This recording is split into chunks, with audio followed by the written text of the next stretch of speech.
எனது பெயர் அமிர்தா. நான் தயவு முத்துஜோதி ஐயாவுடைய மகள். நான் ஒரு தனியார் கல்லூரியில உளவியல் துறை தலைவரா பணிபுரிஞ்சிட்டு இருக்கேன். இன்னைக்கு நம்ம என்ன சிந்திக்க போறோம் அப்படின்னா, பிளான் பேஸ்ட் டயட். என்னோட ஸ்லைடு நான் ஷேர் பண்றேன்.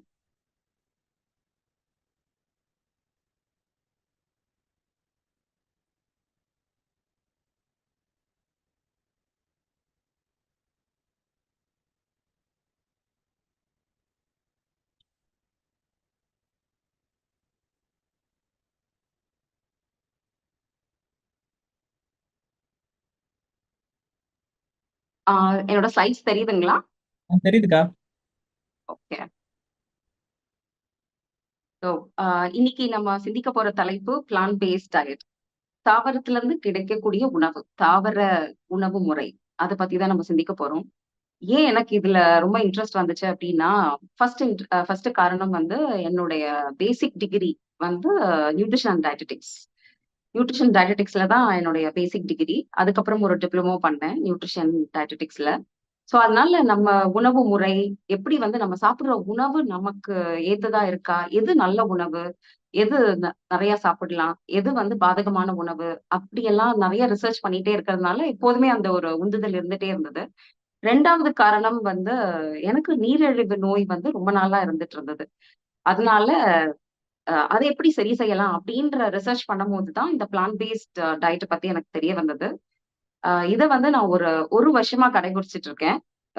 ஸோ இந்த பிளான் பேஸ்ட் டயட்டுக்கு போனதுக்கு அப்புறம், இந்த தாவர உணவு முறைக்கு போனதுக்கு அப்புறம் என்னுடைய நீரிழிவு நோய் எப்படி கண்ட்ரோலுக்கு வந்ததுன்றது ஒரு பெரிய ஆச்சரியமான விஷயம். ஸோ பிளான் பேஸ்ட் டயட் போன ஒரே வாரத்துல என்னுடைய நீரிழிவு நோய் வந்து குணமாக ஆரம்பிச்சது. நான் நிறைய மாத்திரை, இன்சுலின் எல்லாம் போட்டுட்டு இருந்தேன். இப்போ ஒரே ஒரு மாத்திரை தான் சாப்பிட்டுட்டு இருக்கேன். அதுவும் இன்னும் தீவிரமா இருந்தா அந்த மாத்திரையும் நான் நிறுத்தி இருக்கலாம்.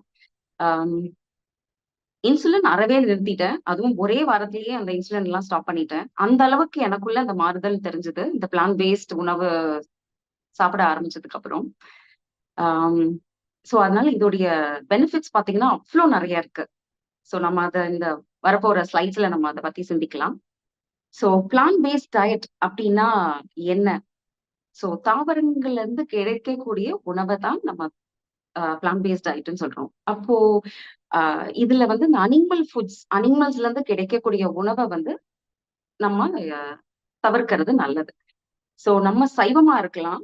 பட் சைவத்திலேயே நம்ம இந்த பால் பால் பொருட்கள் எல்லாம் சாப்பிட்டுட்டு இருப்போம். அது அனிமல்ஸ்ல இருந்து கிடைக்கக்கூடியது, விலங்குகளிடமிருந்து நமக்கு அது கிடைக்கக்கூடியது. சோ சைவமா இருந்தாலுமே நம்ம விலங்குல இருந்து கிடைக்கக்கூடிய பொருள்களை நம்ம சாப்பிட்டுட்டு தான் இருக்கோம். சோ அப்படி அந்த விலங்குல இருந்து கிடைக்கக்கூடிய பொருட்களை சாப்பிடுறதுனால என்னென்ன பாதகங்கள் பாத்தீங்கன்னா, நிறைய நோய்களுக்கு அதுதான் ஒரு காரணமா இருக்கு அப்படின்னு இப்போ நிறைய ஆய்வுகள் எல்லாம் சொல்லிட்டு இருக்காங்க. சோ அதனால இந்த பால் பொருட்களை தவிர்க்கிறது நல்லது. நீங்க அதான் விலங்குகளிடம் கிடைக்கக்கூடிய உணவுன்னு பாத்தீங்கன்னா, சைவர்கள் சாப்பிடக்கூடியது பால் பொருட்கள் மட்டும்தான். நம்மளுடைய ஆஹ் குழுவுல நிறைய பேர் சைவமா இருக்கிறதுனால நான் அசைவ உணவை பத்தி இப்ப நான் பேச விரும்பல. சோ சைவத்திலேயே நம்ம இந்த விலங்குகள்ல இருந்து கிடைக்கக்கூடிய உணவை ஆஹ் என்னென்ன உணவுகள் அப்படின்னு பாத்தீங்கன்னா, மெயினா பால் பொருட்கள் தான். பால், தயிர், மோர். இப்போ நிறைய பட்டர், சீஸ், நெய், பன்னீர் சாப்பிட ஆரம்பிச்சிட்டோம். அப்புறம் இதுதான் அப்படின்னு பார்த்தா, நமக்கே தெரியாம இந்த பால் நம்மளுடைய உணவுல எப்படி ஊடுருவி போயிருக்கு அப்படின்றது நினைச்சே பார்க்க முடியாது. நான் எல்லாருக்குமே ஒரு ரெக்வெஸ்ட் என்ன வைக்கிறேன்னா, நீங்க யோசிச்சு பாத்தீங்கன்னா, நம்மளுடைய சாப்பிடுற உணவுல பால் பொருட்கள் நம்ம தாத்தா பாட்டி சாப்பிட்ட உணவையும் நம்ம உணவையும் நம்ம கம்பேர் பண்ணி பார்க்கும்போது, இந்த பால் பொருட்கள் எவ்வளவு ஒரு இம்பார்ட்டன்ட் பிளேஸ, அதுவும் எவ்வளவு பெரிய ஒரு பிளேஸ ஆக்குபை பண்ணிருக்கு அப்படின்றத நீங்க உணர்வீங்க. அதை யோசிச்சு பாத்தீங்கன்னா. ஏன்னா நான் சொன்ன ஐட்டம் மட்டும் இல்லாம வெறும் பால், தயிர், மோர், பட்டர், சீஸ், கீ, இது மட்டும் இல்லாம நம்ம சாப்பிடக்கூடிய பிஸ்கட், கேக்ஸ், பேஸ்ட்ரீஸ், இந்த மாதிரியான அத்தனை பொருட்கள்லயுமே பால் நமக்கே தெரியாம ஊடுருவி இருக்கு. நம்ம ஏதாவது ஒரு பொருள் நம்ம கடைக்கு போய் வாங்குறோம்னு வச்சுக்கோங்களேன், அதுல அந்த இன்கிரீடியன்ஸை செக் பண்ணி பாத்தீங்கன்னா கண்டிப்பா அதுல மில்க் சாலிட்ஸ் இருக்கும். சோ இந்த பால் பொருட்கள் நமக்கே தெரியாம இந்த மாதிரி ஐட்டம் எல்லாம் இருக்கும். ஓ, இதுல எல்லாம் மில்க் இருக்கா அப்படின்னு நம்ம நினைச்சே பார்க்க முடியாது. உங்களுக்கு சோதனை பண்ணணும் அப்படின்னா நீங்க நாளையில இருந்து வாங்கக்கூடிய பொருட்களை பின்னாடி பாத்தீங்கன்னா இன்கிரீடியன்ஸ் அப்படின்னு ஒரு பகுதி இருக்கும். இதுல என்னென்னலாம் கலந்து இருக்கு அப்படின்னு அதை எடுத்து பாத்தீங்கன்னா அதுல மில்க் சாலிட்ஸ் கண்டிப்பா இருக்கும். முக்காவாசி பொருள்ல மில்க் சாலிட்ஸ் இருக்கும். ஏன் இந்த மாதிரி பால் பொருட்கள் இவ்ளோ வருது அப்படின்னா அதுக்கு ஒரு பெரிய ரீசன் அவங்களுக்கு லாபம் வரணும். அது லாபகரமா இருக்கணும்ன்றதுனால அந்த மில்க் இண்டஸ்ட்ரி வந்து நம்ம கிட்ட அந்த பால் பொருட்களை நமக்கே தெரியாம நம்ம உணவுல கொஞ்சம் கொஞ்சமா கொண்டு வந்து அது இல்லாம வாழ முடியாதுன்ற நிலைமைக்கு நம்ம இப்ப வந்துட்டோம். அது ஒண்ணு. இன்னொன்னு வந்து பால்ல வந்து பாத்தீங்கன்னா ஒரு டாக்டர் இப்ப சொல்லிட்டு இருந்த மாதிரி milk and sugar is becoming an addictive. So இந்த பால்ல வந்து கேசோமார்பின் அப்படின்ற ஒரு அடிக்டிவ் பொருள் இருக்கிறதுனால நம்ம வந்து அந்த பாலுக்கு வந்து நம்ம அடிமையாயிட்டோம். அது விடுறது அப்படின்னா அது ரொம்ப பெரிய கஷ்டம் அப்படின்னு நம்ம மலைப்பா நினைக்கக்கூடிய அளவுக்கு அது ஒரு இம்பாக்டை ஏற்படுத்தி இருக்கு இந்த கீசோமார்பின் அப்படின்ற அந்த அடிக்டிவ் தான். சோ அதனால நம்ம நிறைய பால் பொருட்களை சாப்பிட ஆரம்பிச்சிட்டோம். சோ பால் என்ன அப்படி என்ன அந்த பால் பொருட்களோ இல்ல பாலோ என்ன அவ்வளவு பெரிய தீங்கு நமக்கு செய்யுது அப்படின்றத அடுத்த ஸ்லைட்ல பார்க்கலாம்.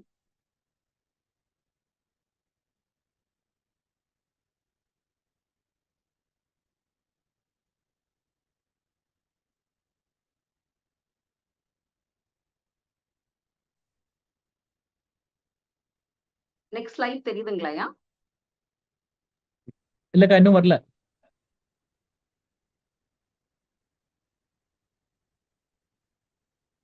Just moment.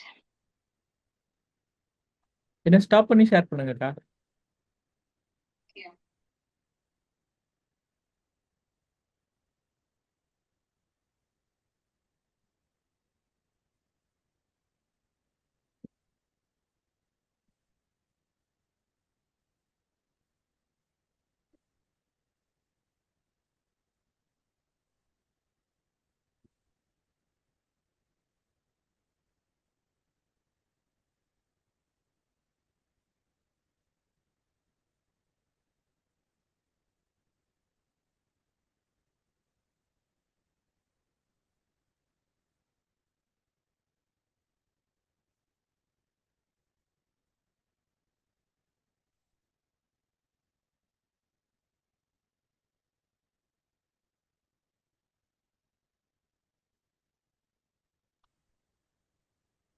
இப்போ தெரியுதுங்களாயா? வந்துருச்சுக்கா, சரியில்ல வந்துருச்சு. Okay, sorry. சோ நெக்ஸ்ட் ஏன் வந்து பால் பொருட்களை தவிர்க்கணும் அப்படின்னு பார்த்தோம்னா நிறைய ரீசன்ஸ் இருக்கு. நான் இதுல இந்த ஸ்லைட்ல வந்து ரொம்ப கம்மியான ரீசன்ஸ் தான் நான் போட்டிருக்கேன். ரொம்ப இம்பார்ட்டன்டான ரீசன்ஸ் தான் நான் போட்டிருக்கேன். ஃபர்ஸ்ட் பாத்தீங்கன்னா மனித ஸ்பீஷிஸ் அதாவது ஹியூமன் ஸ்பீஷிஸ் மட்டும்தான் வேற ஒரு ஸ்பீஷிஸோட மில்க நம்ம சாப்பிட்டுட்டு இருக்கோம். வேற எந்த அனிமல்ஸுமே எந்த ஸ்பீஷிஸுமே இந்த உலகத்துல மற்ற ஸ்பீஷிஸோட மில்க சாப்பிட்றதே கிடையாது. ஹியூமன் பீயிங்ஸ் மட்டும்தான் நம்மளோட ஹியூமன் மில்கையும் சாப்பிட்டுட்டு அதர் ஸ்பீஷிஸ் ஆன கவ்வோட மில்கையும் நம்ம சாப்பிட்டுட்டு இருக்கோம். இந்த கவ்வோட மில்க் அப்படின்னு பாத்தீங்கன்னா இந்த பால்ன்றது அந்த மாடு அந்த கன்றுக்காக உருவாக்கப்படுற இந்த பால் அது. சோ நமக்கான உணவு அது கிடையாது. சோ இந்த கன்று வந்து பாத்தீங்கன்னா ஒரு 18 மாசத்துல அது வளரக்கூடிய அளவுக்கு அந்த நியூட்ரிஷன் அந்த கவ்வோட மில்க்ல இருக்கும். அதனாலதான் நம்ம ஹியூமன் மில்க் கூட கம்பேர் பண்ணி பாத்தீங்கன்னா கவ் மில்கையும் ஹியூமன் மில்கையும் இதுல கவுஸ் மில்க்ல நிறைய புரோட்டீன் நிறைய ஃபேட் இதெல்லாம் நிறைய இருக்கும். ஏன் அப்படின்னா அந்த கன்று வந்து ஒரு 18 மாசத்துல அது பெருசா ஆகணும் அப்படின்றதுக்காக அது வந்து அந்த பால்ல இந்த நியூட்ரியன்ஸ் எல்லாம் நிறைய இருக்கும் when compared to human beings. So நம்ம ஹியூமன் பீயிங்ஸ் பாத்தீங்கன்னா நம்ம அதே மாதிரி 18 மாசத்துல வளர்ந்துடுறோமான்னு பார்த்தோன்னா கிடையாது. நம்ம ஒரு 18 வருஷம் எடுத்துக்கிறோம். அப்பனா பாத்துக்கோங்க எந்த அளவுக்கு அது நியூட்ரியன் ரிச்சா இருக்கும் அந்த பால் அப்படின்ட்டு. பட் நமக்கு அது தேவையில்லாத பொருள். அது நியூட்ரிஷன் ரிச் தான். பட் அது கன்றுக்கு தான் அது நியூட்ரிஷன், நமக்கு கிடையாது. நமக்கு வந்து பாத்தீங்கன்னா அது எவ்வளவு பெரிய தீங்க விளைவிக்குது அப்படின்றத நான் அடுத்த ஸ்லைட்ல எல்லாம் சொல்ல போறேன். சோ அதனால அந்த பால் வந்து அந்த கன்றுக்காக உருவாக்கப்பட்டது, நமக்கு ஹியூமன் பீயிங்ஸ்க்காக உருவாக்கப்பட்டது அல்ல. சோ அப்படி பாத்தீங்கன்னா அந்த பால் வந்து அந்த மாட்டோட பாலை நம்ம சாப்பிடுறப்ப அந்த பால்ல அவ்வளவு ஹார்மோன்ஸ் இருக்கு. கவ் வந்து நிறைய ஹார்மோன்ஸ் ப்ரொடியூஸ் பண்ணும். நம்மளும் நம்மளோட பாடியில நிறைய ஹார்மோன்ஸை ப்ரொடியூஸ் பண்றோம். அதே மாதிரி கவ் அதோடைய பாடியில நிறைய ஹார்மோன்ஸ் ப்ரொடியூஸ் பண்ணும். அந்த ஹார்மோன்ஸ் நம்ம அந்த கவோட மில்க சாப்பிடுறப்ப அந்த ஹார்மோன்ஸ் நமக்கும் அது கிடைக்குது. என்ன மாதிரியான ஹார்மோன்ஸ்னு பாத்தீங்கன்னா ஈஸ்ட்ரோஜன், ப்ரொஜெஸ்ட்ரான், அதுக்கப்புறம் இந்த ஐஜிஎஃப் அப்படின்னு சொல்லக்கூடிய ஒரு ஹார்மோன். அதுதான் ரொம்ப பெரிய ஒரு தீங்க விளைவிக்குது நம்ம கிட்ட. ஐஜிஎஃப்னா இன்சுலின் லைக் growth ஹார்மோன் அப்படின்னு. சோ அந்த இன்சுலின் லைக் growth ஹார்மோன் தான் என்ன பண்ணுது அப்படின்னா நம்மளுடைய செல் வந்து இப்போ டாக்டர் ஐயா கூட சொல்லிட்டு இருந்தாங்க இல்லையா, எப்படி அந்த இன்சுலின் ரெசிஸ்டன்ஸ் வருது, இன்சுலின் எப்படி நம்ம செல்லுக்குள்ள போகுது அப்படின்ட்டு. சோ நம்மளுடைய செல் வந்து ஒரு பூட்டு சாவின்னு கற்பனை பண்ணிக்கோங்களேன். சோ அந்த சாவி திறந்து விட்டாதான் நம்மளுடைய குளுக்கோஸ் எல்லாம் செல்லுக்குள்ள போகும். அந்த சாவி தான் இன்சுலின். சோ நம்ம அந்த செல்ல வந்து பூட்டி இருக்கும் எப்போதுமே.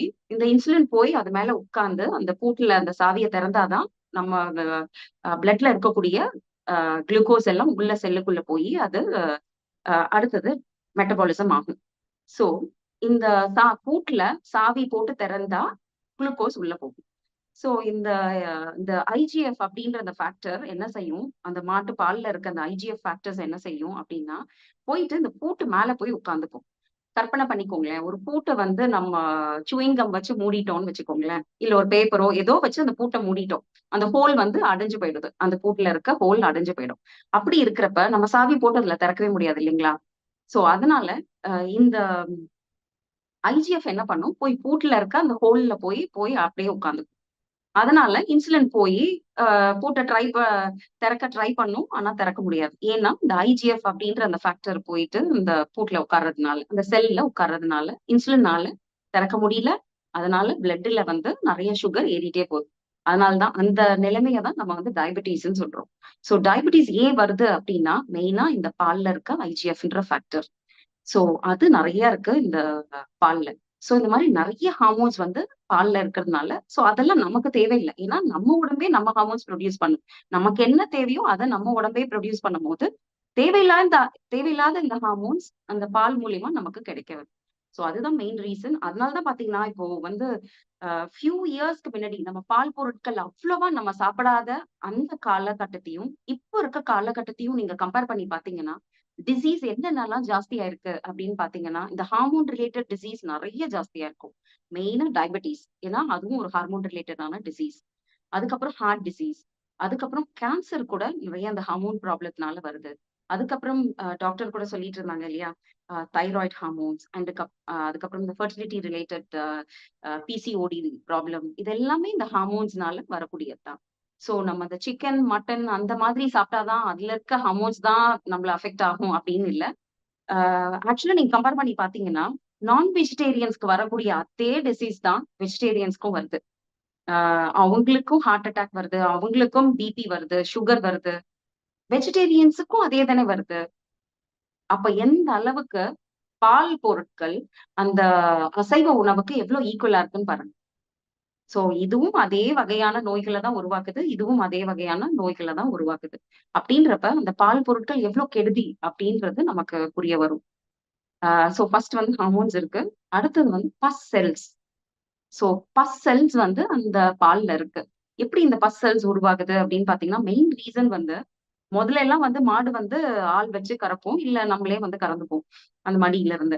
பட் இப்போ என்ன பண்றாங்க அப்படின்னா மோஸ்ட்லி பாத்தீங்கன்னா எல்லாரும் மெஷின்ஸ் வச்சிடுறாங்க. அதோட மடியில வச்சுட்டு அவங்க பாட்டுல போயிடுவாங்க. அந்த மெஷின் வந்து டைம் செட் பண்ணி வச்சுட்டு போயிடுவாங்க. அது பாட்டுல உறிஞ்சிக்கிட்டே இருக்கும் அந்த பாலை. உறிஞ்சிட்டே இருக்கும்போது ஒரு கட்டத்துக்கு அப்புறம் பால் இல்லாதப்ப என்ன ஆகும், அதோடைய பிளட் அந்த மாதிரி எல்லாமே சேர்ந்து வரும். அண்ட் அது ஒரு ரீசன். இன்னொரு ரீசன் பாத்தீங்கன்னா இப்போ இருக்கிற காலகட்டத்துல அவ்வளவு ஹைஜீனிக்கான என்வாயன்மெண்ட்ல இந்த மாடுகள்லாம் வளர்க்கப்படல.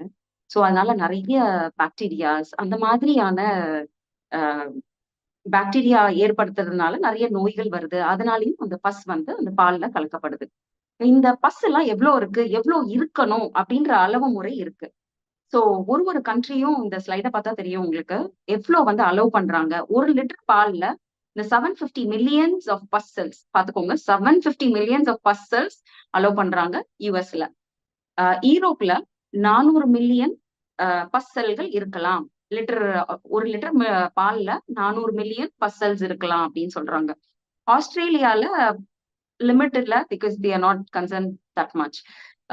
இந்தியாவை பொறுத்த வரைக்கும் பாத்தீங்கன்னா, ஏன் கொஸ்டின் மார்க் போட்டிருக்கேன்னா, இந்தியால என்ன பண்றாங்கன்னா, அதை பத்தி கவலைப்படுறதே இல்ல ஆஸ்திரேலியா மாதிரி. சோ இந்தியாவும் மெஷரே பண்றது இல்ல. ஆஸ்திரேலியானாலும் மெஷர் பண்ணி ஓகே ஃபைன் இது பரவாயில்ல அப்படின்னு சொல்லுவாங்க. பட் இந்தியாவை பொறுத்த வரைக்கும் நம்ம வந்து பஸ்ஸல்ஸ் எவ்வளவு இருக்குன்ற மெஷர்மெண்ட் எடுக்கிறதே இல்ல. Nobody measures in India. அதுதான் வந்து வருத்தத்துக்குரிய விஷயம். அதுக்கு அடுத்தது பால்ல அப்படி என்ன இருக்குன்னு பாத்தீங்கன்னா, ஆன்டிபயோட்டிக்ஸ். எப்படி இந்த ஆன்டிபயோட்டிக்ஸ் வருது அப்படின்னா, உலகத்திலேயே ஒரு ரிசர்ச் சொல்றாங்க, 80% of the antibiotics is in animal products, animal food. அந்த அனிமல் சாப்பிடுறது இல்லையா, அந்த உணவுல அவ்வளோ ஆன்டிபயோட்டிக்ஸ் இருக்கு. அந்த உணவுலயே கலந்துருவாங்க ஆன்டிபயோட்டிக்ஸ. பிளஸ் மாடுக்கும் வந்து ஆன்டிபயோட்டிக்ஸ் ஊசியா செலுத்துறாங்க. ஏன் அப்படின்னா, இந்த மாதிரி ஹைஜீனிக்கான சுச்சுவேஷன்ல மாடு வளர்க்கப்படாததுனால அதுக்கு நிறைய அந்த ஆன்டிபயோட்டிக்ஸ் நோய்கள்லாம் வரக்கூடாதுன்றதுக்காக ஆன்டிபயோட்டிக்ஸ் கொடுக்குறாங்க. சோ இந்த மாதிரியான பல வழியில வரக்கூடிய அந்த ஆன்டிபயோட்டிக்ஸ் நம்ம உடம்புக்கு இந்த பால் மூலியமா நமக்கு கிடைக்குது அந்த antibiotics, which is not at all necessary, which is harmful. அதுக்கப்புறம் யூரியா நிறைய வந்து இப்ப கலக்குறாங்க. அதோடைய கன்சிஸ்டன்சிக்காகவும் கலருக்காகவும் நிறைய கெமிக்கல்ஸும் கலக்குறாங்க, டிட்டர்ஜென்ட்ஸ் கலக்குறாங்க. நிறைய வீடியோஸ் யூடியூப்ஸ்ல எல்லாம் நம்ம பாக்குறோம் இல்லைங்களா. And pesticides. பெஸ்டிசைட்ஸ் எப்படி வருதுன்னா, இந்த மாடு சாப்பிடுற உணவுல இருந்து வருது. நம்ம உணவுலயும் இருக்கு. நம்மளும் வந்து காய்கறில எல்லாம் பெஸ்டிசைட்ஸ் இருக்கே. அப்போ நான் அதுக்கு என்ன சொல்றீங்க அப்படின்னு கேட்டீங்கன்னா, நம்ம அட்லீஸ்ட் ஆர்கானிக் ஃபுட்ட தேடி போலாம். சரி, பெஸ்டிசைட்ஸ் அவாய்ட் பண்ணணும் அப்படின்ட்டு ஆர்கானிக் ஃபுட்ஸ தேடி போலாம். ஆனா, மாடு வந்து ஆர்கானிக் ஃபுட் தேடி போகாது இல்லைங்களா? அதுக்கு என்ன குடுக்குறாங்களோ அததான் அது சாப்பிடும். அதனால நெறைய மாடு சாப்பிடுற உணவுகள்ல அதிகப்படியான பெஸ்டிசைட்ஸ் கலந்திருக்குன்னு இப்போ ரீசென்ட்டான ரிசர்ச் சொல்லுது. ஐசிஎம்ஆர் கண்டக்ட் பண்ண ரிசர்ச். மாடோட உணவுல அவ்ளோ பெஸ்டிசைட்ஸ் ஜாஸ்தி இருக்கு அப்படின்ட்டு. அததான் மாடு சாப்பிடுது. அததான் நமக்கும் பால் மூலியமா கிடைக்கப்பெறுது. அதுக்கப்புறம் ரொம்ப முக்கியமான விஷயம், இது பேசணும்னா நம்ம பேசிட்டே போலாம். அப்படிப்பட்ட தலைப்பு இது. என்னன்னா, எத்திக்கல் டைலமா. நம்ம வந்து பால் சாப்பிடுறது கரெக்ட்டா? தப்பா? அப்படின்னு பார்த்தீங்கன்னா, ஒரு உயிருள்ள ஒரு மாட ஒரு எக்ஸ்ப்ளாய்ட் பண்ணி நம்மளுடைய டேஸ்ட்டுக்காக, ஏன்னா இது வந்து ரொம்ப இம்பார்ட்டன்ட்டா பால் பார்த்தீங்கன்னா, நமக்கெல்லாம் என்ன போதிக்கப்பட்டிருக்கு அப்படின்னா, இன்ஃபாக்ட் நானே ஒரு காலத்துல ball is a complete food. வெஜிடேரியன்ஸ்க்கு பால் தான் பெஸ்ட்டு. ஏன்னா பெஸ்ட் புரோட்டீன் பார்த்தீங்கன்னா, ஆஃப் கோர்ஸ் பால் தான், இல்லன்னு சொல்லல. பட் அது இல்லாமயும் நமக்கு பிளான்ட் பேஸ்ட்லயே நல்ல புரோட்டீன் கிடைக்கும்போது, எதுக்காக அனிமல் ஃபுட்க்கு போணும்? சோ அதனால தேவையில்லாத இந்த மாடோட பால நம்ம சாப்பிடுறதுனால, அதுக்கு எவ்ளோ ஒரு பெரிய அநீதிய இழைக்கிறோம். அத எவ்ளோ எல்லாம் சித்திரவதை பண்றோம் அப்படின்னு இப்போ நெறைய வந்து டாக்குமெண்டரி ஃபிலிம்ஸ் எல்லாம் வந்திருக்கு. ஆ கௌஸ்பரசின்னு ஒரு documentary film. Dairy is scary அப்படின்ற ஒரு டாக்குமெண்டரி ஃபிலிம். அண்ட் மாடு வந்து என்ன மாதிரியான உணவை சாப்பிட்டு எப்படி வந்து அது சித்திரவதை அனுபவிக்குது அப்படின்றத வந்து பிளாஸ்டிக் கவ் அப்படின்னு சொல்லி ஒரு டாக்குமெண்டேஷன் இருக்கு, டாக்குமெண்டரி ஃபிலிம். அதுல ரொம்ப கொடுமையான விஷயம் என்னன்னா, நம்ம கூட நிறைய பார்த்திருப்போம். ரோட்ல எல்லாம் போகும்போது மாடோட வயிறு மட்டும் நல்ல பெருசா இருக்கும். நம்ம நினைச்சிட்டு இருப்போம், பரவாயில்ல நல்லா ஹெல்த்தியா நல்லா சாப்பிட்டுருக்கு போல இருக்கு. இல்ல அது பிரெக்னென்ட்டா இருக்கும் அப்படின்லாம் நினைச்சிட்டு இருப்போம்.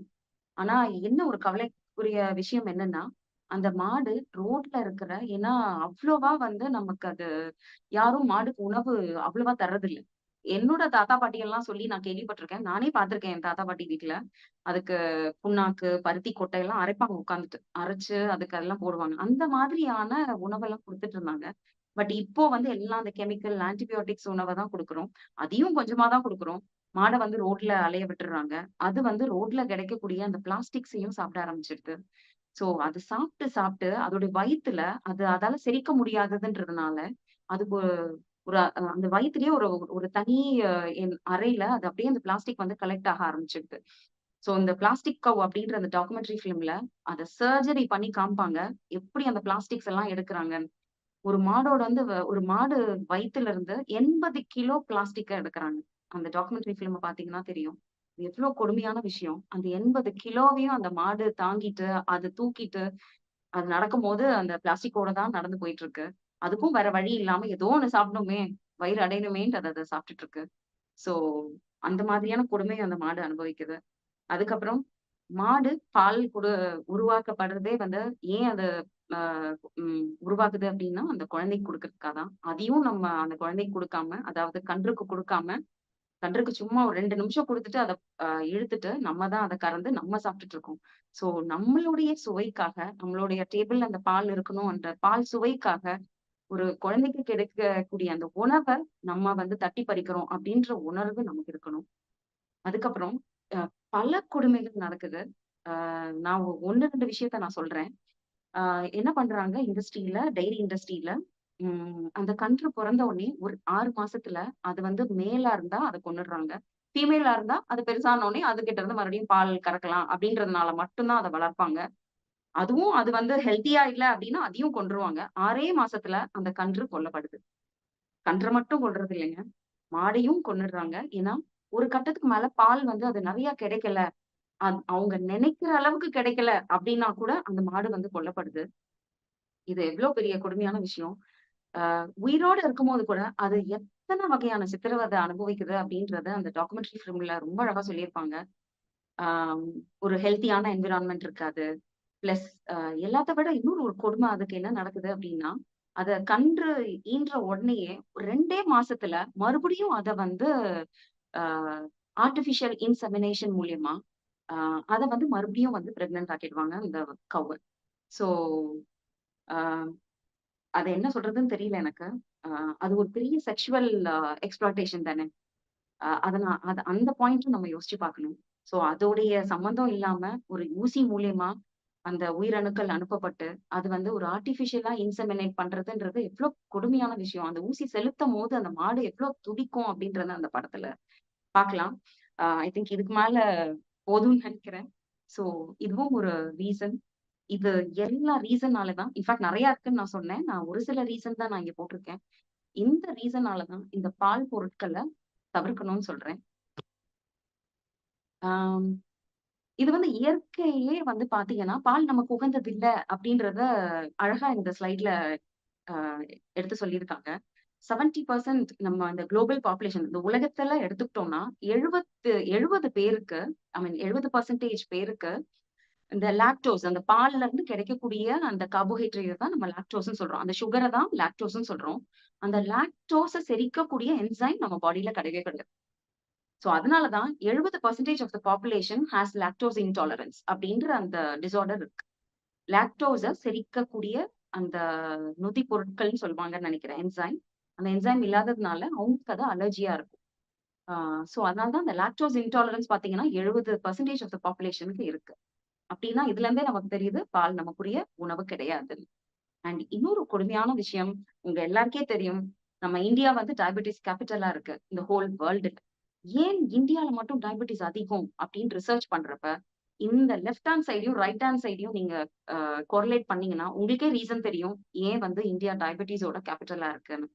இந்த மில்க் புரொடக்ஷன் பார்த்தீங்கன்னா, இந்த கீழ வந்து வருஷம் குடுத்திருக்காங்க. இந்த வ அ இந்த வருஷத்துல இருந்து இப்போ ரீசென்ட்டா எடுத்த சர்வே 2011 வரைக்கும் பார்த்தீங்கன்னா, அந்த மில்க் புரொடக்ஷன் எவ்ளோ அதிகமா இருக்குன்னு பாருங்க. எவ்ளோ மில்லியன்ஸ் மில்க் புரொடக்ஷன் அதிகமா இருக்குன்னு பாருங்க.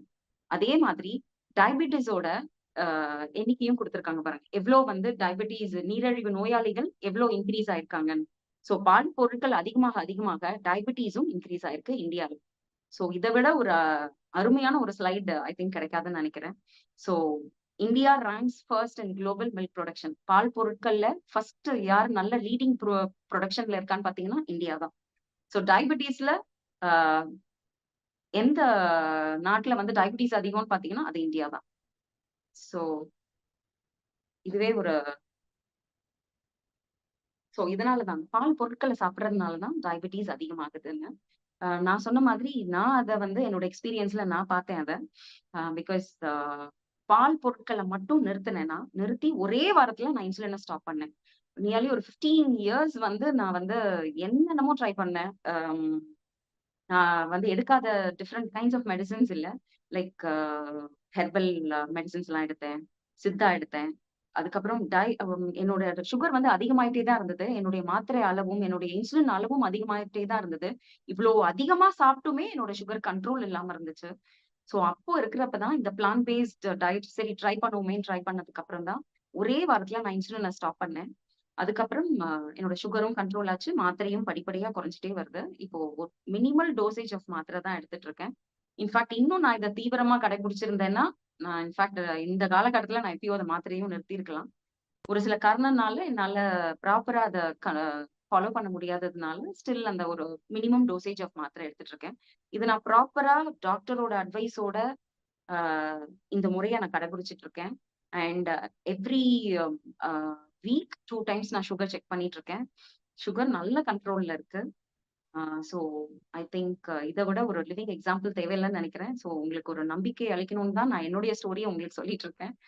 ஆ ஸோ இது வந்து பால் பத்தின அ ஒரு இன்ட்ரோடக்ஷன் நான் சொல்லியிருக்கேன்.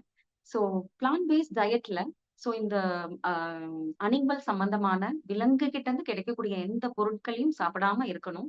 அது மட்டும் முக்கியம் இல்ல. பிளஸ் நம்ம சாப்பிடுற அந்த தாவர உணவையே எப்படி சாப்பிடணும் அப்படின்றத பத்தியும் இப்ப நம்ம சிந்திக்க போறோம்.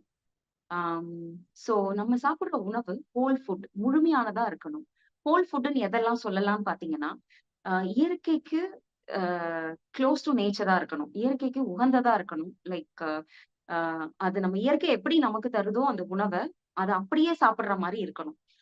நம்ம அத வந்து ப்ராசஸ் பண்ணி, அத வந்து நிறமூட்டிகள சேர்த்து அந்த மாரி எல்லாம் இல்லாம, ஆஸ் ஃபார் அஸ் பாசிபிள் இயற்கை நமக்கு எப்படி தருதோ, அத அப்படியே நம்ம உட்கொள்ற மாதிரி, எக்ஸெப்ட் இந்த ஒரு சில ஃபுட்ஸ்ல வந்து இந்த தோல் எல்லாம் எடுக்கிற மாதிரி இருக்கும்.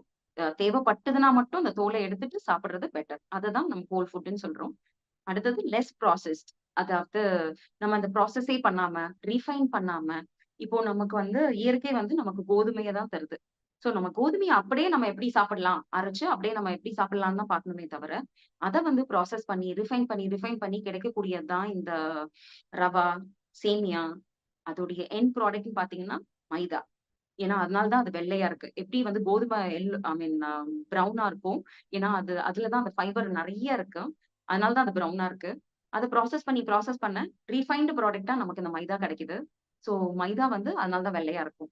வெள்ளையா போக போக பார்த்தீங்கன்னா, that is not with fibre and நெறைய ப்ராசஸ் ஆயிருக்கு அப்படின்றத நம்ம புரிஞ்சுக்கலாம். அதனால இந்த ப்ராசஸ்டு ஃபுட்டோ, இந்த ரீஃபைன்ட் ஃபுட்ஸோ நம்ம தவிர்க்கிறதும் நல்லது. Uh and free from additives or artificial substance like இந்த நிறமூட்டிகளோ, சுவையூட்டிகளோ அண்ட் நம்ம இப்போ சாப்பிடக்கூடிய உணவு நெறைய பார்த்துட்டோம்னா, இந்த பிஸ்கட்ஸ், சாக்லேட்ஸ் இதுலலாம் பார்த்தீங்கன்னா, அந்த நான் சொன்ன மாதிரி இன்கிரீடியன்ட்ஸ் லிஸ்ட் எடுத்து பார்த்தீங்கன்னா தெரியும்.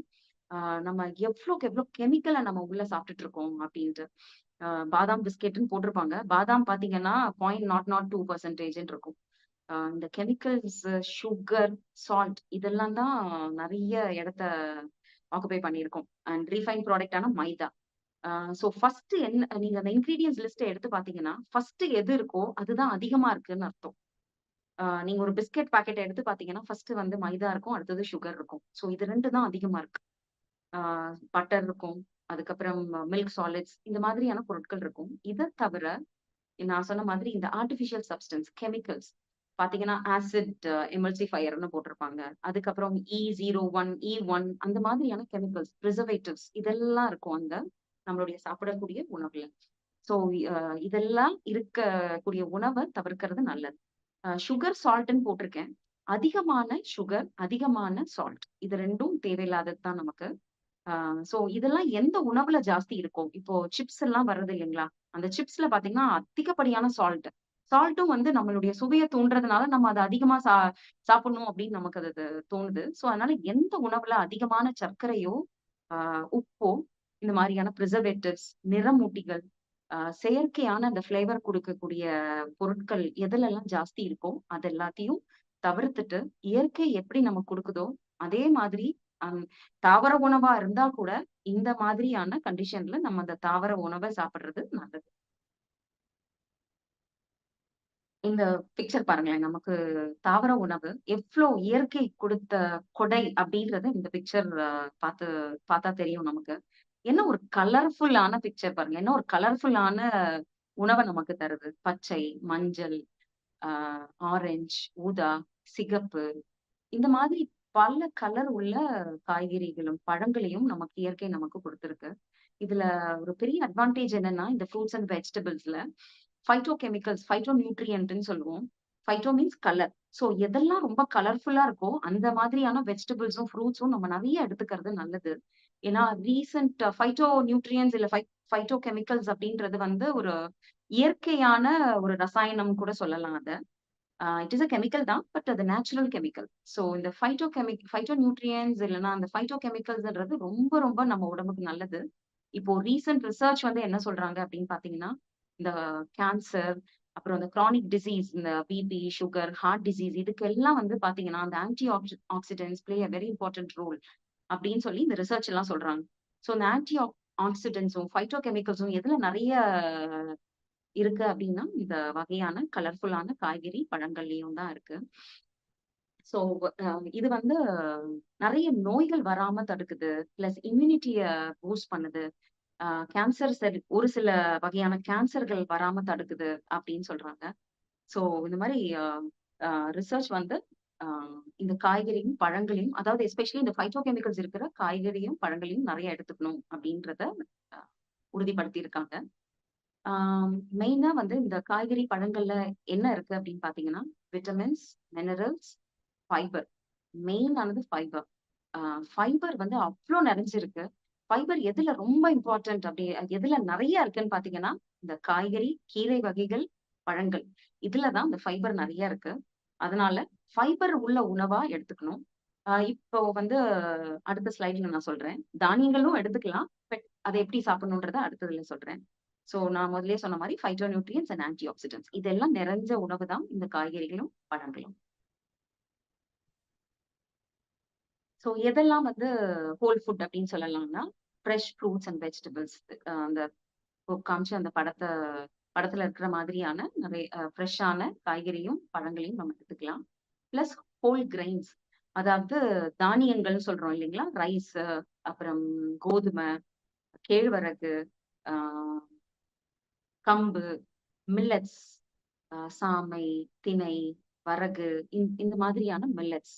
இது எல்லாமே வந்து சீரியல்ஸ்ன்னு சொல்லலாம். இல்ல ஹோல் கிரெயின் ஐ மீன் கிரெயின்ஸ்ன்னு சொல்லலாம். இதையும் நம்ம சாப்பிடலாம். டாக்டர் வந்து இப்பதான் சொன்னாங்க, கார்போஹைட்ரேட்ஸ் வந்து இந்த சீரியல்ஸ் வந்து எதுல என்ன நெறைய இருக்கும் இந்த கிரெயின்ஸ்லன்னு பார்த்தீங்கன்னா, கார்போஹைட்ரேட்ஸ் தான். டாக்டர் இப்பதான் லோ கார்போஹைட்ரேட்ஸ் பத்தி சொன்னாங்க. டாக்டர் நான் பேசிட்டு இருந்தேன் இந்த மீட்டிங்க்கு முன்னாடி. ஆ ஸோ ஹோல் கிரெயின்ஸ் எடுத்துக்கலாம். எப்படி சாப்பிடலாம் அப்படின்னா, எப்படி அத லோ கார்போஹைட்ரேட்டா எப்படி நம்ம உணவ மாத்திக்கலாம் அப்படின்னா, ஹோல் கிரெயின்ஸ் ரைஸ் சாப்பிடலாம், கோதுமை சாப்பிடலாம், எல்லாம் சாப்பிடலாம். பட் அளவோட சாப்பிடணும். அண்ட் மெயின் ஆனது ஹோல் கிரெயின்ஸ் அப்படின்னு சொல்றேன். அந்த ஹோல் தான் ரொம்ப இம்பார்ட்டன்ட். நம்ம இப்ப சாப்பிடுற உணவு, அரிசி எல்லாம் பார்த்தீங்கன்னா, வெள்ளையா இருக்கும். ஆ ஏன் அப்டின்னா, அதுல இருக்க அந்த தோல், அதாவது அந்த ஃபைபர எடுத்துருவாங்க. உமி நீக்கப்படுது. ப்ராசஸ் பண்ணி வர்றதுனால தான். ஸோ இதுவும் ரைஸ் நம்ம சாப்பிடுற ரைஸுமே வந்து ஒரு ப்ராசஸ்ட் ஃபுட் தான். அதாவது ரிஃபைன்ட் ஐட்டம்னு சொல்லலாம் அத. என்னன்னா, தோலெல்லாம் எடுக்கிறோம்னு சொல்லிட்டு நமக்கு ஏன்னா நம்ம பார்க்கறப்ப கண்ணுக்கு அழகா அந்த வெள்ளையா இருக்கணும் அப்டின்ற ஆ அது கேட்சியா இருக்கணும்ன்றதுனால, அவங்களும் வந்து நமக்காக அந்த வெள்ளையான ரைஸ நமக்கு தராங்க. பட் அது ரொம்ப ரொம்ப நல்லதில்ல. அதுல ஃபுல்லா வெறும் கார்போஹைட்ரேட்ஸ் தான் இருக்கு. சோ அத கம்மி பண்ணலாம் அப்டின்னா, ஆ நம்ம வெள்ள ரைஸ் எடுத்துக்கிறதுக்கு பதிலா, செமி ப்ரவுன் ரைஸ்ன்னு சொல்றோம். இல்ல ப்ரவுன் ரைஸ் அத சாப்பிடலாம் நம்ம. ஆ சோ அத நம்ம எடுத்துக்கிட்டோம்னா, ஃபர்ஸ்ட் நீங்க to start with semi brown rice எடுத்து பாருங்க. அதுக்கப்புறம் ப்ரவுன் ரைஸ் எடுத்து பாருங்க. ஸோ அவ்ளோ வந்து அதுல ஃபைபர் ரிச்சா இருக்கும். ஸோ இந்த ஃபைபரும், கார்போஹைட்ரேட்டும் சேர்றப்ப doctor was talking about glycemic index இல்லைங்களா? இந்த ஃபைபர் தான் அந்த என்ன கிளைசிமிக் இண்டெக்ஸ் உங்களுக்கு அந்த சாப்பிடுற சாப்பாட்டுல கிளைசிமிக் இண்டெக்ஸ் ஜாஸ்தியா இருந்தாலும், நம்ம ஃபைபரோட எடுத்துக்கும்போது, அந்த கிளைசிமிக் இண்டெக்ஸ் கம்மியாயிடுது. அதாவது நம்ம சுகர் வந்து நம்ம பாடிக்குள்ள ரிலீஸ் ஆகுற டைம் பார்த்தீங்கன்னா, ரொம்ப கம்மியாகுது. அதனால தான் fibre plays a very important role. இப்போ ஃப்ரூட்ஸுமே வந்து பார்த்தீங்கன்னா, சுகர் இருக்கும். அந்த சுகர் நம்ம உடனே ஆனா கிடைக்கும் அது நம்ம உடம்புக்கு. அது எப்படி வந்து அத நம்ம மேனேஜ் பண்ணலாம் அப்படின்னு பார்த்தீங்கன்னா, அதுல கிடைக்கக்கூடிய ஃபைபர்ஸ். அதனால தான் ஃப்ரூட்ஸோ, வெஜிடபிள்ஸோ ஆஸ் ஃபார் அஸ் பாசிபிள் ஃபைபரோட எடுத்துக்கிறது நல்லது. நம்ம என்ன பண்ணுவோம், ஒரு காய எடுத்து எல்லாம் தோலெல்லாம் சீவி, பழம் எடுத்தாலும் தோலெல்லாம் சீவி தூக்கி போட்டு வெறும் அத சாப்பிடுறோம். அந்த மாதிரி சாப்பிடாம ஆ அது தோலோட ஆஸ் ஃபார் அஸ் பாசிபிள். இப்போ வாழைப்பழம்னு எடுத்துக்கிட்டீங்கன்னா, நம்ம தோலோட சாப்பிட முடியாது. ஸோ எந்த ஃப்ரூட் எல்லாம் தோலோட சாப்பிடலாமோ, தோலோட சாப்பிடுறது பெட்டர். ஆ நீங்க கேட்கறது எனக்கு புரியுது. தோலோட எங்க சாப்பிட முடியுது? இப்ப எல்லாம் வெறும் பெஸ்டிசைட்ஸா இருக்கே அப்டின்ட்டு. Ah so as far as possible நம்ம பெஸ்டிசைட் எல்லாம் கலக்காத, இந்த கெமிக்கல்ஸ் எல்லாம் இல்லாத உணவு முறைக்கு போறது நல்லது. அதாவது ஆர்கானிக் ஃபுட்ஸ்ன்னு சொல்றோம் இல்லைங்களா? இயற்கையா விளைவிக்கப்பட்ட பொருட்கள், காய்கறியும், பழங்களையும் ஆர்கானிக் ஃபுட்ஸா நம்ம எடுத்துக்கும்போது, பெஸ்டிசைட்ஸ பத்தி நம்ம கவலைப்பட வேண்டாம். நம்ம தோலோட எடுத்துக்கலாம். அதுக்கு ஒரு தனி சுவை இருக்கு. இப்போ நான் ஆர்கானிக் மாம்பழம் சாப்பிடுறதுக்கும், ஒரு வெளி கடையில வாங்குற மாம்பழத்துக்கும் எவ்ளோ ஒரு பெரிய டிஃபரன்ஸ் இருக்குன்றத நான் அனுபவபூர்வமா உணர்றேன். பிளஸ் அது தோலோட சாப்பிட முடியுதே அப்படின்ற ஒரு சந்தோஷமும் இருக்கு. நம்ம உடம்புக்கும் வந்து அந்த தோல சாப்பிடுறதுனால, ஆ அந்த ஃப்ருக்டோஸ் அந்த கிளைசெமிக் இண்டெக்ஸையும் நம்மளால அத மேனேஜ் பண்ண முடியுது. ஸோ எவ்வளோக்கு எவ்வளோ நம்ம அந்த ஹோலா சாப்பிடுறோமோ, ஃப்ரூட்டா இருந்தாலும் சரி, வெஜிடபிளா இருந்தாலும் சரி, நம்ம சாப்பிடுற தானியமா இருந்தாலும் சரி, ஃபைபரோட சேர்த்து சாப்பிடுறது பெட்டர். அடுத்தது லெக்யூம்ஸ். லெக்யூம்ஸ்னா பல்சஸ்ன்னு சொல்லலாம். ஆம் இத வந்து நம்ம வந்து பருப்பு வகைகள் இருக்கு இல்லைங்களா? அததான் நம்ம லெக்யூம்ஸ்ன்னு சொல்றோம். இந்த பருப்பு வகைகள் கூட அ எவ்வளோக்கு எவ்வளோ நம்ம வந்து அந்த தோலோட சாப்பிட முடியுமோ, அந்த அளவுக்கு நம்ம அந்த பருப்பு வகைகள்ல சாப்பிடுறது நல்லது. ஃபார் எக்ஸாம்பிள் நான் கடலை பருப்பு நல்லதா? இல்ல கொண்ட கடலை நல்லதான்னு கேட்டீங்கன்னா, கொண்ட கடலை நல்லது. ஏன் அப்டின்னா, கொண்ட கடலையில இந்த தோல் இருக்கு. ஸோ தோலோட எடுத்துக்கணும். காராமணியில பார்த்தீங்கன்னா, தோலோட இருக்கும். ராஜ்மால பார்த்தீங்கன்னா, தோலோட இருக்கும். ஸோ வந்து நம்ம சாப்பிடுற அந்த பச்சை பயிறு, பச்சை பருப்பு கூட தோலோட இருக்கிற பச்சை பயிர எடுத்துக்கலாம். நம்ம அத வந்து அழகா பாலிஷ் பண்ணி, ப்ராசஸ் பண்ணி, நல்லா மினு மினு மினுன்னு இருக்கணும். அதுவும் நல்லா வந்து எல்லோ கலர்ல இருக்கணும். அந்த மாதிரி எல்லாம் நம்ம ஆசைப்படுறதுனால தான் அவங்களும் என்ன பண்றாங்க, ஃபுட் இண்டஸ்ட்ரியும் என்ன பண்றாங்க அப்டின்னா, நெறைய ப்ராசஸ் பண்ண ஆரம்பிச்சு, கெமிக்கல்ஸ சேர்த்து, எப்படியெல்லாம் நமக்கு அழகா குடுக்க முடியுமோ அந்த மாரி குடுக்குறாங்க. பட் அதெல்லாம் நமக்கு தேவையில்லாதது. அதனால எவ்வளோக்கு எவ்வளோ அந்த தோலோட இருக்கக்கூடிய முழு பாசி பருப்பு இல்லைங்களா? அத நம்ம எடுத்துக்கலாம். இந்த அ தோல் நீக்கப்பட்ட பாசி பயிருக்கு பதிலா, அத வேற உடைச்சு பாசிப்பயிரா நமக்கு கிடைக்குது. அதுக்கு பதிலா முழு பாசி பயிர எடுத்துக்கலாம். ஸோ இந்த மாரி தோலோட இருக்கக்கூடிய அந்த பருப்பு வகைகள நம்ம சாப்பிட்டோம்னா ரொம்ப நல்லது. அதுக்கப்புறம் நட்ஸ். நட்ஸ்ன்னு பார்த்தீங்கன்னா, இயற்கை குடுத்தது தான் நம்ம நட்ஸ். அதுக்காக நம்ம அத அளவில்லாம சாப்பிடலாமான்னு பார்த்தோம்னா, அதுவும் நல்லதில்ல. ஏன்னா, இதுலயும் வந்து கொழுப்பு இருக்கு. பட் இந்த கொழுப்பு பார்த்தீங்கன்னா, நல்லது செய்யக்கூடிய கொழுப்பு. இப்போ பால்ல பார்த்தீங்கன்னா, it's full of saturated fats which is not at all good for our health. பால்ல கிடைக்கக்கூடிய கொழுப்பு நம்மளுடைய கொலஸ்ட்ரால், நம்மளுடைய பேட் கொலஸ்ட்ரால்ன்னு சொல்றோம் இல்லையா? பேட் ஃபேட்ஸ் அத இன்கிரீஸ் பண்ணக்கூடியது பால்ல இருந்து கிடைக்கக்கூடிய கொழுப்பு.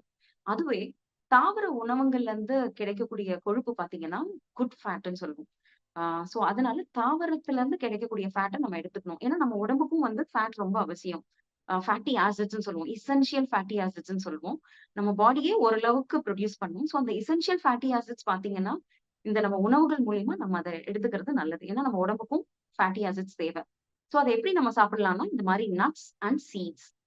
சீட்ஸ் பார்த்தீங்கன்னா, நெறைய பார்த்திருப்பீங்க நீங்க. ஃபிளாக்ஸ் சீட்ஸ் அவைலபிளா இருக்கும். சியா சீட்ஸ் அவைலபிளா இருக்கும். இல்ல வாட்டர்மெலன் சீட்ஸ், ஆ அப்புறம் வந்து பம்ப்கின் சீட்ஸ் இந்த மாதிரி வெள்ளரி விதை, இந்த மாதிரியான விதைகள். அதுல இருந்து பார்த்தீங்கன்னா, அதுல அவ்ளோ வந்து எண்ணெய் பொருட்கள் இருக்கும்.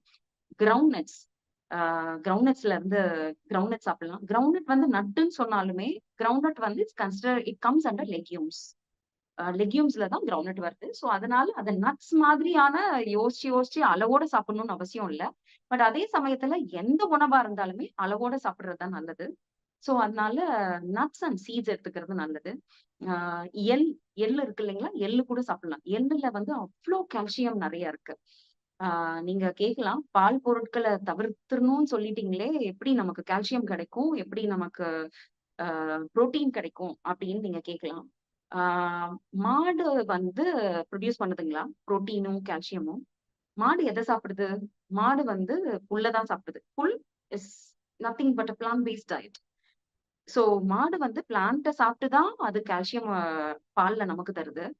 மாடு வந்து அந்த புல்ல சாப்பிட்டு தான் நமக்கு புரோட்டீன தருது. அப்படி இருக்கிறப்ப, மாடு புல்ல சாப்பிட்டு நமக்கு பால தந்து, அந்த பால்ல இருந்து நமக்கு புரோட்டீனும், கால்சியமும் கிடைக்கிறதுக்கு பதிலா, நாம ஏன் டைரக்ட்டா வந்து பிளான்ட் பேஸ்ட் டயட்ட எடுத்து, நமக்கு அந்த கால்சியமையும், நமக்கு அந்த புரோட்டீனையும் நம்ம ஏன் எடுத்துக்க கூடாது? சோ நமக்கு வந்து நம்மளுடைய பிலீஃப் அந்த மாதிரி இருக்கு. பால்னா அதுல கால்சியம் இருக்கு. அதுல புரோட்டீன் ரிச் அப்டின்ட்டு. அப்படி கிடையவே கிடையாது. ஏன்னா நம்ம தாவர உணவுலயும் புரோட்டீன் ரிச் ஃபுட்ஸ் நெறைய இருக்கு. நம்ம லெக்யூம்ஸ்ல இருந்து கிடைக்காத புரோட்டீனே கிடையாது. ஆ கெசின் அப்படின்றது இந்த பால்ல இருக்கக்கூடிய புரோட்டீன். அந்த புரோட்டீன் பார்த்தீங்கன்னா, நமக்கு தேவையில்லாத புரோட்டீன். ஆ சோ நமக்கு அத வந்து டைஜஸ்டே பண்ண முடியாது. அது நமக்கு தேவையில்லாத புரோட்டீன நம்ம அந்த பால் மூலியமா நமக்கு அது கிடைக்குது. பட் நம்ம தாவரத்துல இருந்து கிடைக்கக்கூடிய புரோட்டீன் நம்மளுடைய கிட்னிக்கும் சரி, நம்ம உடம்புக்கும் ரொம்ப நல்லது செய்யக்கூடிய புரோட்டீன் தான் அது. ஸோ நமக்கு தேவையான புரோட்டீன் நமக்கு இந்த தாவரங்கள்ல இருந்து கிடைக்கக்கூடிய புரோட்டீனே நமக்கு போதுமானது. அண்ட் கால்சியமும் பாத்தீங்கன்னா, இந்த எள் சொன்னேன் இல்லைங்களா? சீசேம் அப்படின்னு சொல்லுவாங்க. இந்த எள்ளுல 10 மடங்கு அதிகமா இருக்கு. பால்ல இருந்து நமக்கு கிடைக்கக்கூடியத விட 10 மடங்கு இந்த எள்ளுல அதிகமா இருக்கு. சோ நம்ம சாலட் சாப்பிடும்போதோ, இல்ல எள்ள வச்சு ஏதாவது ஒரு ரெசிபி செஞ்சு சாப்பிடும்போதோ, நமக்கு அந்த கால்சியம் நமக்கு கிடைக்குது. ஆ சோ அதனால தாவர உணவுல இருந்து எதுவுமே வந்து குறை அப்படின்னு சொல்லக்கூடிய அளவுக்கு நமக்கு எதுவுமே இல்ல. Except 2 things. இந்த 2 மட்டும் நம்ம ஞாபகம் வச்சுக்கணும். டாக்டரும் ஐ திங்க் சொல்லிட்டு இருக்காங்கன்னு நெனைக்கிறேன். இந்த பிளான்ட் பேஸ்ட் டயட்ல என்ன ஒரு டிஸ்அட்வான்டேஜ் இல்ல ஒரு சின்ன வந்து எத நம்ம ஒரு காஷியஸா கவனிக்கணும் அப்படின்னு பார்த்தீங்கன்னா, 2டே விஷயம். Vitamin B12 and vitamin D. இந்த 2 மட்டும் நம்ம வந்து கொஞ்சம் கவனமா பார்த்துட்டு இருக்கணும். டாக்டர் சொன்ன மாரி அடிக்கடி அத டெஸ்ட் பண்ணிக்கிறது நல்லது.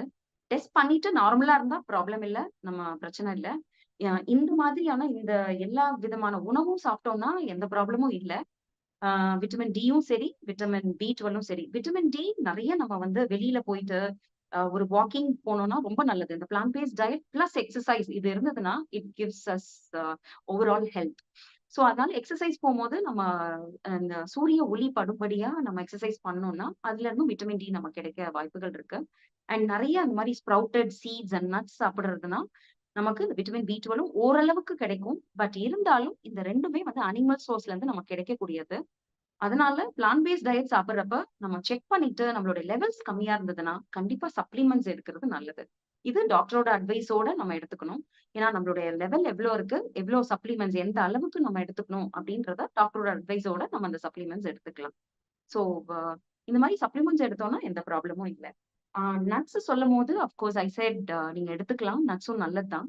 பட் நட்ஸையும் வந்து ஆஸ் ஃபார் அஸ் பாசிபிள் தோலோட எடுத்துக்கிறது நல்லது.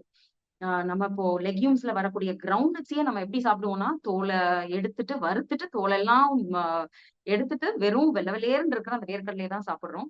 அந்த மாதிரி இல்லாம தோலோட நம்ம வேர்க்கடலைய சாப்பிட்டு பழகுவோம். நட்ஸுமே வந்து தோலோட இருக்கிறது தான் நல்லது. இந்த பிஸ்தா அந்த மாதிரி. ஆ பட் பிஸ்தாவ வந்து வெளியில இருக்கக்கூடிய தோல எடுத்துட்டு தான் நம்ம சாப்பிடணும். அத நம்ம சாப்பிட முடியாது. வெளியில இருக்க தோல எடுத்தோம்னா கூட, உள்ளேயும் ஒரு தோல் இருக்கும்.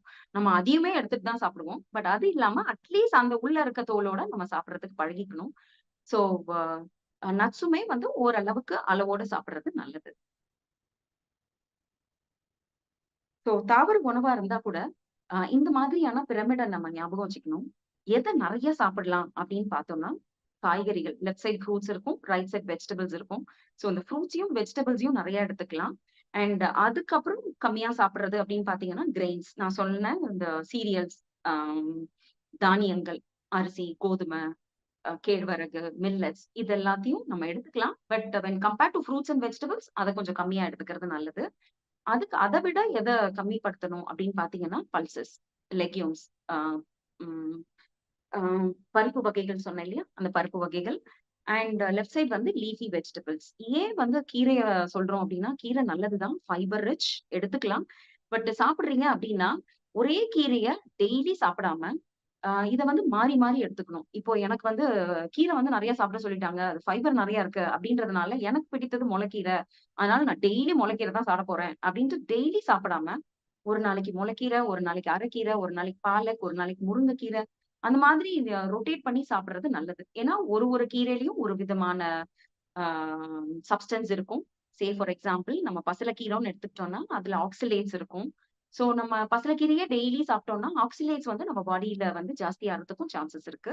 அதனால தான் அதையுமே வந்து ரொட்டேட் பண்ணி நம்ம சாப்பிடுறது நல்லது. சோ அதனால அடுத்த லெவல்ல கீரையும், பருப்பு வகைகளும் இருக்கு. அதுக்கு மேல பார்த்தீங்கன்னா, nuts and uh seeds. Okay.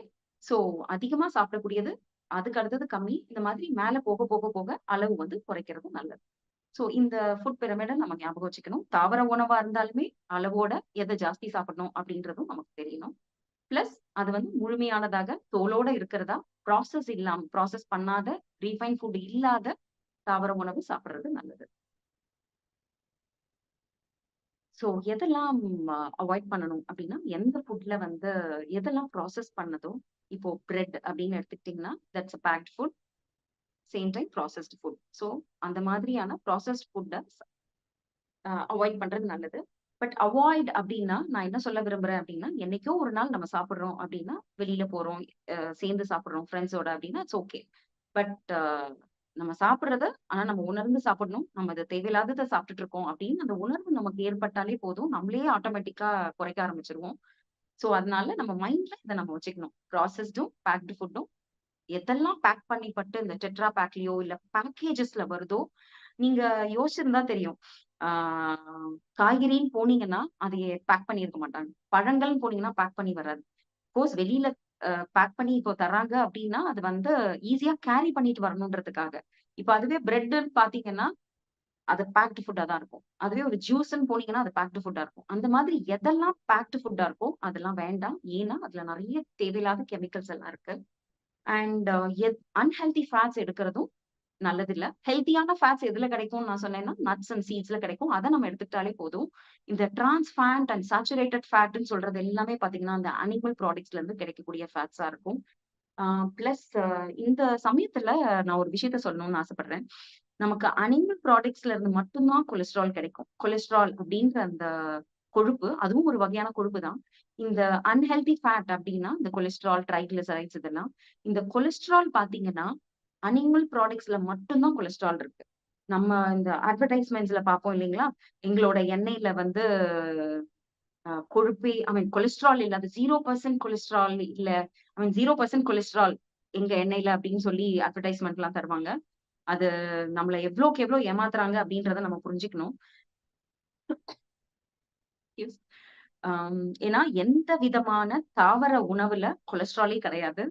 ஆம் அனிமல் ஃபுட் அதாவது பால் பொருட்கள்லயும் பிளஸ் மீட் மாமிச உணவுல மட்டும் தான் கொலஸ்ட்ரால் இருக்கு. Which is unhealthy. அது நம்ம உடம்புக்கு நல்லது இல்ல.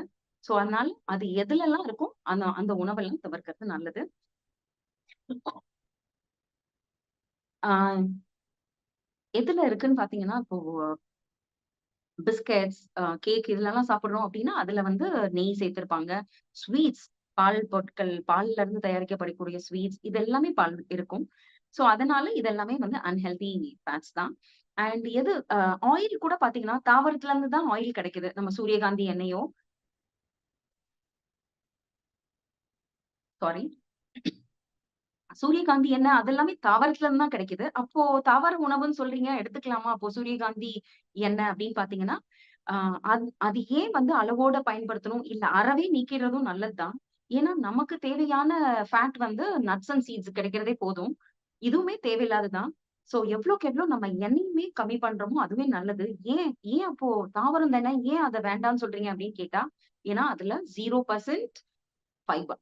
ஆ சோ ஃபைபர் வந்து எவ்ளோக்கு எவ்ளோ இம்பார்ட்டன்ட் அப்படின்றத ஐ திங்க் டாக்டரும் சொல்லிட்டு இருப்பாங்கன்னு நெனைக்கிறேன். இப்போ நெறைய சீரிஸ் ஆஃப் டாக்ல சொல்லிட்டு இருக்கேன்னு சொன்னாங்க. இந்த ஃபைபர் தான் வந்து ப்ரீபயோட்டிக்ன்னு சொல்லுவோம்.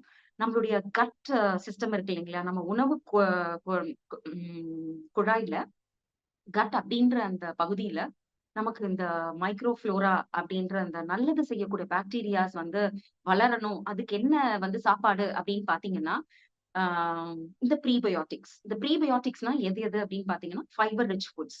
நம்ம ஃபைபர் எதுல நெறைய இருக்கோ, அத நம்ம சாப்பிட்டோம்னா, அதுதான் அந்த உணவு. இந்த பாக்டீரியா நம்ம கட்ல இருக்க பாக்டீரியாக்கு எது உணவுனா, இந்த ஃபைபர் தான். சோ இந்த கட் மைக்ரோபயாம்க்கு வந்து இந்த ப்ரீபியோட்டிக்ஸ் ஆன இந்த ஃபைபர சாப்பிட்டோம்னா அவ்ளோ நல்லது.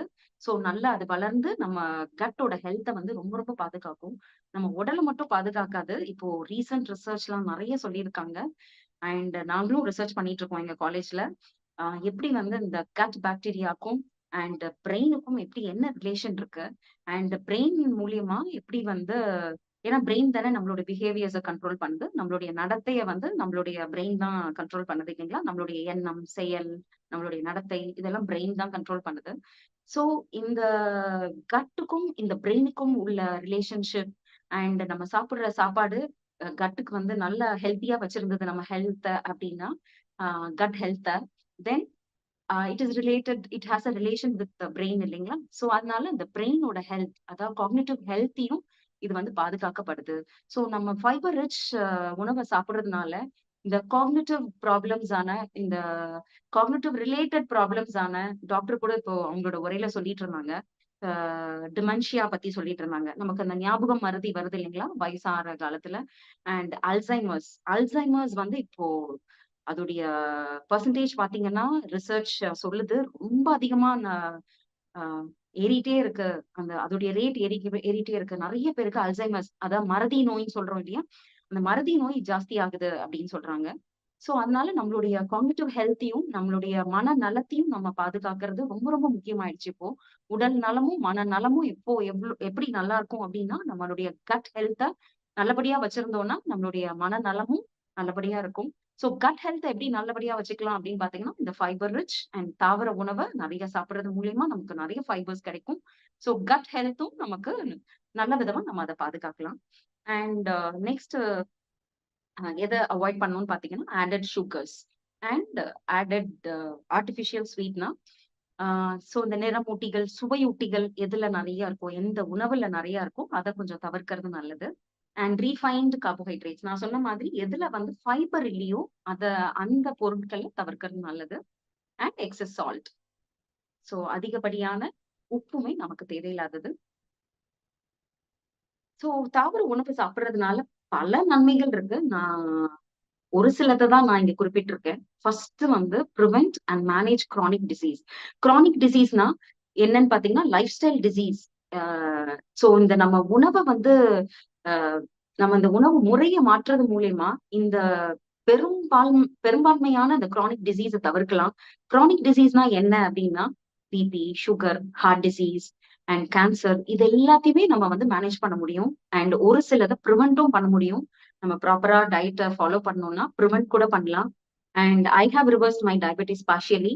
சோ அதனால இந்த கிரானிக் டிசீஸ் வராமையும் தடுக்கலாம் இந்த தாவர உணவை நம்ம பின்பற்றும் போது. நான் இப்பதான் சொல்லிட்டு இருந்தேன் இம்ப்ரூவ் கட் ஹெல்த். சோ நம்மளுடைய கட் ஹெல்த்தையும் நம்ம இம்ப்ரூவ் பண்ணலாம். அண்ட் இந்த தாவர உணவு வந்து நம்மளுடைய இம்யூன் சிஸ்டத்தையும் நம்ம ஸ்ட்ரென்தன் பண்ணும். நான் ஃபைட்டோ கெமிக்கல்ஸ் பத்தி சொன்னேன் இல்லையா, அது இந்த மாதிரி வெஜிடபிள்ஸ் அண்ட் ஃப்ரூட்ஸ் சாப்பிட்றதுனால நம்மளோட இம்யூன் சிஸ்டமும் வந்து நல்லா பலப்படுத்தப்படுது. And aid cognitive health. So நம்மளுடைய உடல் நலம் மட்டும் இல்லாம நம்மளுடைய மன நலமும் பாதுகாக்கப்படுது இந்த தாவர உணவு சாப்பிடுறது மூலியமா. And it supports weight loss. நான் ஆக்சுவலா தாவர உணவுக்கு மாறின உடனேயே எனக்கு வந்து நியர்லி என்னோட வெயிட் வந்து நல்லா குறைய ஆரம்பிச்சது. அப்புறம் ஒரு ஸ்டேஜ்ல பாத்தீங்கன்னா நியர்லி ஒரு 10 கிலோ கிட்டத்தட்ட குறைஞ்சது. வேற எதுவுமே பண்ணல. அப்கோர்ஸ் நான் எக்ஸசைஸ் போனேன், ரொம்ப ஸ்ட்ரெனுவஸா இல்ல, நார்மல் எக்ஸசைஸ் வாக்கிங் தான் போனேன். பிளஸ் இந்த பிளான் பேஸ்ட் டயட்னால எனக்கு நல்ல வெயிட் லாஸும் இருந்துச்சு. ஸோ வெயிட் லாஸுமே it supports and promote overall health. So ரொம்ப எனர்ஜெட்டிக்கா, ரொம்ப வந்து துடிப்பான ஒரு நல்ல ஒரு எனர்ஜியோட இருக்கக்கூடிய நமக்கு அந்த உடல் நலம் நமக்கு கிடைக்கும் இந்த தாவர உணவு சாப்பிடுறது மூலியமா. எல்லாத்த விட ரொம்ப செல்ஃபிஷா இல்லாம நம்ம உடம்பு, நம்ம மனம் அப்படின்றது மட்டும் இல்ல, அதை தாண்டி இந்த என்விரான்மெண்ட்டுக்கும் வந்து நம்மளோட இந்த தாவர உணவு அவ்வளோ நன்மை செய்து. அதை வந்து லிஸ்ட் பண்ணோம் அப்படின்னா லிஸ்ட் வந்து அவ்வளோ பெரிய லிஸ்ட். எப்படி வந்து இந்த நம்மளுடைய சுற்றுச்சூழல் வந்து எவ்வளோ ஒரு நல்லது செய்து இந்த தாவர உணவுன்னு. ஏன்னா இப்ப பாத்தீங்கன்னா இந்த பால் பொருட்களுடைய தேவை வந்து அதிகமா இருக்கிறதுனால மாடு வந்து நிறைய வளர்க்கணும். நிறைய மாடு வளர்த்தாதான் நமக்கு நிறைய பால் கிடைக்கும். அப்பதான் நம்ம அந்த பால் பொருட்கள் சம்பந்தப்பட்டதெல்லாம் இங்க ப்ரொடியூஸ் பண்ண முடியும். சோ மாடு வந்து ஜாஸ்தியா இருக்கும், மாடை வளர்க்கணும் அப்படின்னா அதுக்கு வந்து நிறைய இடம் தேவை. அதுக்குரிய அது சாப்பாடை செய்யறதுக்கும் சரி, அதாவது மாடு சாப்பிடக்கூடிய பொருட்களை விளைவிக்கிறதுக்காக நிறைய இடம் தேவைப்படுது. அதுக்கப்புறம் மாடை பராமரிக்கிறதுக்கும் இடம் தேவைப்படுறதுனால நிறைய இப்ப காட்டெல்லாம் அழிச்சு சர்வேயே என்கிட்ட இருக்கு. ஐ திங்க் நான் ஸ்லைட்ல இன்க்ளூட் பண்ணல. அதை எவ்வளோ நிலப்பரப்பு முதல்ல இருந்துச்சு, எவ்வளோ வந்து இப்ப மாடு சம்பந்தப்பட்ட இண்டஸ்ட்ரி, டைரி இண்டஸ்ட்ரி வளர்ந்ததுனால எவ்வளோ வந்து காடுகள்லாம் அழிக்கப்பட்டது அப்படின்ற சர்வே வந்து பாத்தீங்கன்னா தெரியும். எவ்வளோ காடுகள்லாம், எவ்வளோ மரங்கள்லாம் அழிக்கப்படுது இந்த டைரி இண்டஸ்ட்ரிக்காக அப்படின்னு பாத்தீங்கன்னா அது எண்ணிலடங்கா இருக்கு. அந்த சர்வே பாத்தீங்கன்னா தெரியும் இது எவ்வளவு பெரிய பாதகத்தை ஏற்படுத்துது இந்த என்விரான்மெண்ட்டுக்குன்னு. அப்புறம் இந்த கார்பன் ஃபுட் பிரிண்ட்னு சொல்லுவோம். அதாவது மாடு அதாவது இந்த கிரீன் ஹவுஸ் எஃபெக்ட்னு கேள்விப்பட்டிருக்கீங்க இல்லையா, கிரீன் ஹவுஸ் கேசஸ். எப்படி கிரீன் ஹவுஸ் கேசஸ்னால நம்ம குளோபல் வார்மிங் ஆகுது, எப்படி நம்ம பூமி வந்து சூடாகுது அப்படின்னு பாத்தீங்கன்னா இந்த கிரீன் ஹவுஸ் கேசஸ்னால கிரீன் ஹவுஸ் கேஸஸ்னா எதுன்னு பாத்தீங்கன்னா, பெரும்பான்மையா எத சொல்லலாம் அப்படின்னா, இந்த carbon di oxide and methane. இந்த 2ம் வந்து ரொம்ப முக்கிய பங்கு வகிக்குது. இது மரங்கள் அழிக்கப்படுறதுனால கார்பன் டை ஆக்சைடு ரேட் அதிகமாகுது. மீத்தேன் இந்த அ இந்த ஒ இந்த இதுல பாத்தீங்கன்னா, அட்மாஸ்பியர்ல மீத்தேன் கேஸ் எது ரொம்ப அதிகமா ப்ரொடியூஸ் பண்ணுது அப்படின்னா, மாடு தான். இந்த கேட்டல் இண்டஸ்ட்ரி தான் மீத்தேன அவ்ளோ ப்ரொடியூஸ் பண்ணுது. ஏன்னா மாட்டுல இருந்து தான் நமக்கு இந்த மீத்தேன் வந்து ரிலீஸ் ஆகுது. சோ இந்த மீத்தேனும், கார்பன் டை ஆக்சைடும் இந்த சுற்றுச்சூழல எந்த அளவுக்கு வந்து கெடுத்துட்டு இருக்குன்றத நம்ம உணரணும். குளோபல் வந்து பூமி ஏன் சூடாகுது அப்டின்னா, இந்த பால் எப்படி வந்து மறைமுகமா அது ஒரு பெரிய தாக்கத்தை ஏற்படுத்தி இருக்கிறது அப்படின்றத நம்ம உணரணும். ஆ அதனால நம்மளுடைய ம நம்மளுடைய பர்சனலா உடம்பு, மனதுக்கு மட்டும் நல்லதில்ல. இந்த நம்ம சுற்றி இருக்க இந்த பூமியும், பூமி தாய்க்கும் நம்ம ஒரு நல்லத செய்றோம் அப்படின்ற மனநிறைவோட இந்த தாவர உணவ நம்ம உட்கொண்டோம்னா, நமக்கு ஒரு மன நிறைவு கிடைக்கும். ஆ ஸோ இதுதான் என்னோட கடைசி slide. You are what you eat. நம்ம என்ன சாப்பிடுறோமோ, நம்ம அதுவா தான் ஆகுறோம். நம்ம இந்த மாதிரி ப்ராசஸ்டு ஃபுட் ரைட் சைட் பார்த்தீங்கன்னா, நம்ம ப்ராசஸ்டு ஃபுட், ரிஃபைன்ட் ஃபுட்ஸ், நிறமூட்டிகள் அண்ட் எல்லாம் சேர்ந்த உணவு அது. லெஃப்ட் சைட் பார்த்தீங்கன்னா, தாவர உணவு. ஸோ நம்ம என்ன சாப்பிடுறோம் அப்படின்றது நம்ம கையில தான் இருக்கு. அ ஏன்னா, நம்மளுடைய எண்ணங்கள், செயல்கள், நம்மளுடைய நடத்தை இது எல்லாமே வந்து அ நம்ம சாப்பிடுற சாப்பாட்டுனால தான் இருக்கு. நம்ம என்ன சாப்பிடுறோம் அப்படின்றத உணர்ந்து சாப்பிடணும். அனுபவிச்சு சாப்பிடணும்னு சொல்லுவோம் இல்லையா? அந்த மாதிரி உணர்ந்து, அனுபவித்து சாப்பிடுறது நல்லது. நம்மளுடைய வள்ளல் பெருமான் வந்து இந்த உடம்ப அ பொன் போல போற்றணும்னு சொல்றாரு. இப்படிப்பட்ட நமக்கு கிடைத்திருக்க இந்த உடம்ப வந்து எப்படி பொன் போல போற்ற முடியும் அப்படின்னா, தாவர உணவுல மட்டும் தான் முடியும் அப்படின்றத சொல்லி, இந்த வாய்ப்பு கொடுத்த அனைவருக்கும் நன்றியினை தெரிவித்துக் கொள்கிறேன்.